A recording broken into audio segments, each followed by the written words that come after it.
Bonjour à tous. Alors aujourd'hui, on va parler d'un sujet qui me passionne et sur lequel je me suis formée il y a déjà plusieurs années maintenant.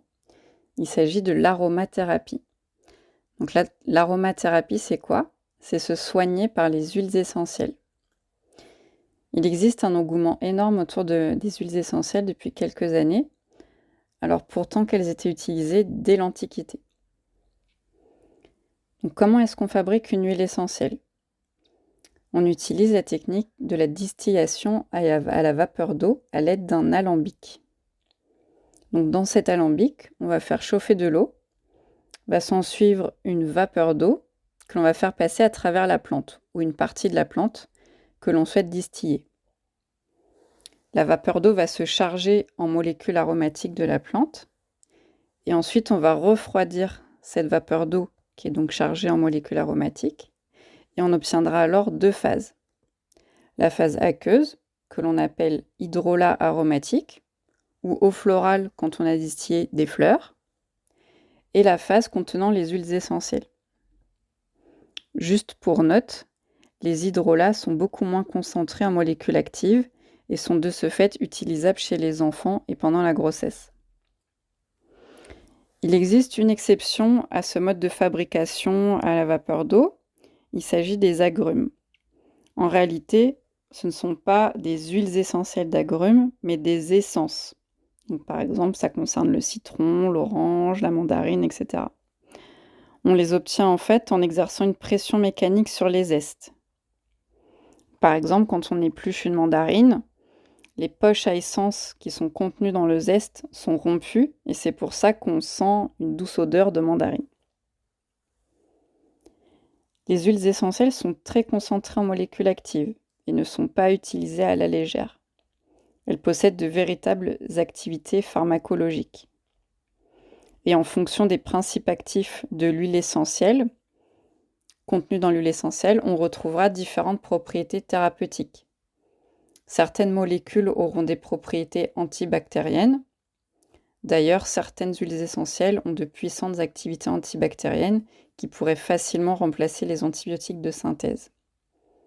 D'autres auront également des propriétés antivirales, c'est-à-dire contre les virus, ou antifongiques, contre les champignons, ou encore anti-inflammatoires, ou antidouleurs, antispasmodiques, mucolytiques, c'est-à-dire expectorantes, donc qui facilitent l'expectoration des mucus, ou également cicatrisantes, apaisantes du système nerveux, stimulantes du système digestif, œstrogènes ou progestérone-like, c'est-à-dire qui vont mimer les actions des œstrogènes ou des progestérones, etc., etc.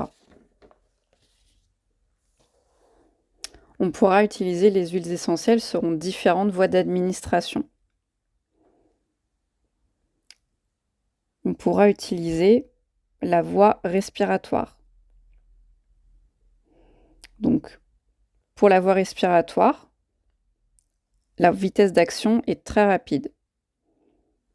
On pourra utiliser un diffuseur d'huile essentielle, donc soit un diffuseur type nébulisateur, qui va permettre une diffusion sèche qui ne dénaturera pas l'huile essentielle, ou un diffuseur par brumisation qui entraîne une diffusion humide et plus douce.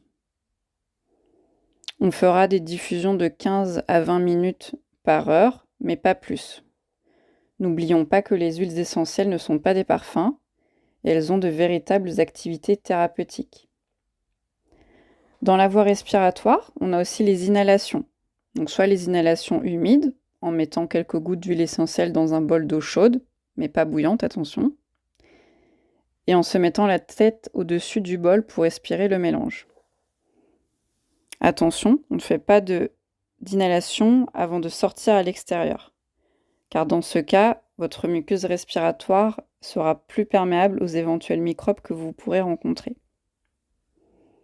Attention également, car toutes les huiles essentielles ne se diffusent pas. Il faudra bien vérifier avant de diffuser une huile essentielle. Parmi les inhalations, on a aussi les inhalations sèches, en mettant par exemple quelques gouttes d'huile essentielle sur un mouchoir et en respirant profondément. Ensuite, on a la voie orale. Ce n'est pas forcément la voie à recommander, car elle est moins bien tolérée, elle est plus lente d'action, et les huiles essentielles doivent subir un passage sanguin ainsi qu'une métabolisation. Elle n'est pas recommandée en cas de troubles gastriques et ne doit jamais être utilisée chez l'enfant de moins de 6 ans et la femme enceinte ou allaitante. Elle peut néanmoins être une solution si vous avez une personne de votre entourage qui ne supporte pas les huiles essentielles en diffusion, en cas d'asthme, de grossesse ou d'allergie par exemple. Ou si vous possédez un aquarium ou un animal de compagnie, exemple un chat qui dort sur votre lit. Pour l'ingestion par voie orale, il faudra presque toujours diluer l'huile essentielle, donc soit dans une cuillère à café d'huile, de miel, sur un demi-sucre, une boulette de mie de pain ou sur un comprimé neutre que vous pourrez acheter en pharmacie ou dans un magasin vendant des huiles essentielles. Parmi les autres voies d'administration, on retrouve aussi la voie cutanée. C'est la voie la plus facile à utiliser et elle a l'avantage d'être très rapide d'action et elle a une action prolongée dans le temps. Les huiles essentielles s'emploient la plupart du temps diluées dans une huile végétale. Et selon l'indication thérapeutique, on utilisera des mélanges plus ou moins concentrés. On peut soit préparer des mélanges à l'avance, en pensant à bien étiqueter son flacon, ou bien faire une préparation minute en mélangeant directement l'huile essentielle dans l'huile végétale au creux de la main. On pourra également prendre des bains avec les huiles essentielles. Mais attention, car les huiles essentielles ne sont pas solubles dans l'eau. Donc il faudra bien mettre les huiles essentielles dans une base spéciale pour bain ou bien dans un petit peu de gel douche avant de les mettre dans l'eau. Enfin, on peut citer les voies rectales et vaginales qui seront utilisées ponctuellement sur les conseils d'un aromathérapeute ou d'un pharmacien spécialisé en aromathérapie. Concernant la conservation des huiles essentielles, elle se fait très bien si vous respectez quelques règles. Il conviendra de toujours respecter ces flacons à l'abri de la lumière. Donc moi, je peux vous conseiller soit de les garder dans leur boîte, soit dans un placard. Également à l'abri de l'humidité et de la chaleur. On évitera de les conserver du coup dans les pièces humides comme la cuisine ou la salle de bain. Ensuite, on veillera à toujours bien refermer ces flacons car les huiles essentielles sont très volatiles. Et à stocker ces flacons en position debout car les huiles essentielles peuvent ronger le plastique des becs verseurs. Et dans ces conditions, les huiles essentielles se conservent facilement au moins 5 ans. Sauf pour les essences d'agrumes qui se conservent, elles, plutôt 3 ans. Les huiles essentielles ne sont pas dénuées de toxicité. Il faudra impérativement respecter certaines précautions d'emploi. Les huiles essentielles sont notamment contre-indiquées en cas d'épilepsie ou d'asthme sévère. Elles sont aussi déconseillées, voire contre-indiquées pendant la grossesse et l'allaitement. En fait, on peut en utiliser certaines, mais mieux vaut se référer à un ouvrage spécialisé ou à un aromathérapeute. Elles sont aussi déconseillées chez les enfants, mais là encore, on peut en utiliser certaines et à partir de certains âges. On peut notamment utiliser certaines huiles essentielles à partir de 3 ans, mais toutes celles qui contiennent soit du menthol, soit de l'eucalyptol, soit du camphre ou des phénols sont strictement contre-indiquées. On a certaines huiles essentielles qui sont photosensibilisantes, c'est-à-dire qui réagissent sous l'action des UV du soleil. C'est notamment le cas des essences d'agrumes, donc on veillera à ne jamais en utiliser avant une exposition au soleil. D'autres huiles essentielles sont très irritantes pour la peau. C'est le cas des huiles essentielles qui contiennent des phénols, comme par exemple l'huile essentielle de cannelle. Et de façon générale, les huiles essentielles peuvent être toxiques pour le système nerveux. Et c'est pour ça qu'elles sont contre-indiquées en cas d'épilepsie. D'autres pourront être toxiques pour le foie. Et attention également aux interactions avec certains médicaments. N'hésitez pas à demander conseil à votre pharmacien. Je vais maintenant vous présenter 5 huiles indispensables à avoir chez soi si vous voulez vous soigner avec les huiles essentielles. Donc la première que je pourrais vous conseiller, c'est l'huile essentielle de lavande officinale. On la retrouve aussi sous le nom de lavande fine ou lavande vraie. Attention à ne pas confondre avec la lavande aspic ou le lavandin super. La lavande officinale, c'est un peu le couteau suisse des huiles essentielles. Elle comporte des propriétés antiseptiques, des propriétés calmantes, sédatives, cicatrisantes et repousse les poux. On peut par exemple l'utiliser en cas de stress.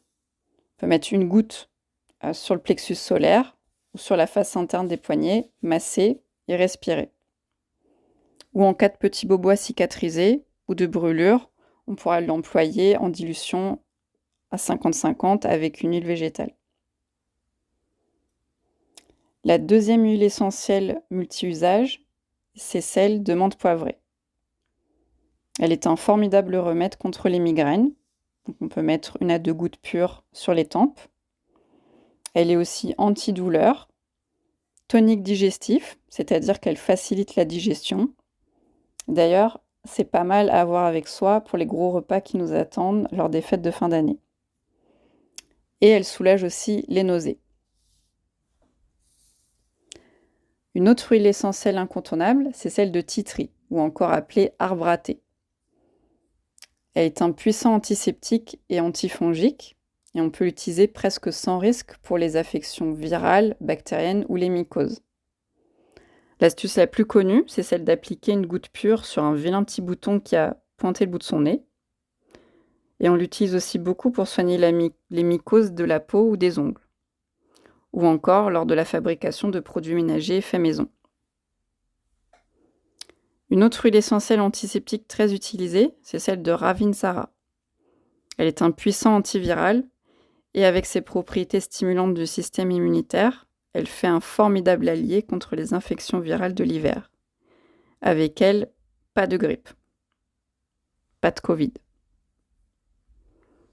Et pour la dernière huile essentielle selon moi indispensable, il s'agit de celle de Gaulteri, qui présente des propriétés antidouleurs et anti-inflammatoires. On la conseille beaucoup aux personnes qui ont des douleurs articulaires ou des inflammations chroniques type tendinite, ou pour les sportifs en préparation à l'effort ou en récupération. Donc, vous l'aurez compris, l'aromathérapie, c'est vraiment un formidable moyen de se soigner au naturel et efficace. Elle demande néanmoins un peu de connaissance et de respecter certaines précautions d'emploi. Je vous reparlerai plus tard des huiles essentielles en vous proposant de décrypter un flacon d'huile essentielle ensemble afin d'y voir plus clair. Bonne journée!